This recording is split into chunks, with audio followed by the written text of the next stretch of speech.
श्री स्वामी समर्थ. श्री स्वामी समर्थ कथा.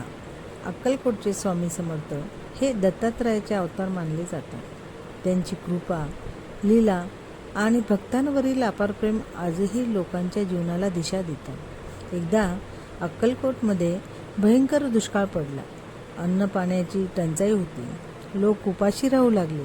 अनेक भक्त स्वामी समर्थांकडे आले आणि आर्तस्वरात म्हणाले, महाराज आम्हाला वाचवा, महाराज आम्हाला वाचवा. स्वामी समर्थ शांतपणे स्मित हास्य करत म्हणाले, विश्वास ठेवा, मी आहे ना. त्या दिवशी स्वामींनी गावाबाहेर एका कोरड्या विहिरीकडे जाण्याचा आदेश दिला. लोकांना आश्चर्य वाटलं. विहीर तर पूर्ण कोरडी होती, पण स्वामींच्या आज्ञेनुसार सर्वांनी भजन नामस्मरण सुरू केले आणि क्षणातच चमत्कार घडला. विहिरीतून पाणी उफाळून आलं. गावकऱ्यांना पाणी मिळालं. शेती वाचली आणि लोकांचा विश्वास दृढ झाला. स्वामी समर्थांनी तेव्हा सांगितले, मी चमत्कार करत नाही, भक्तांचा विश्वास हा चमत्कार आहे. श्री स्वामी समर्थ महाराज की जय.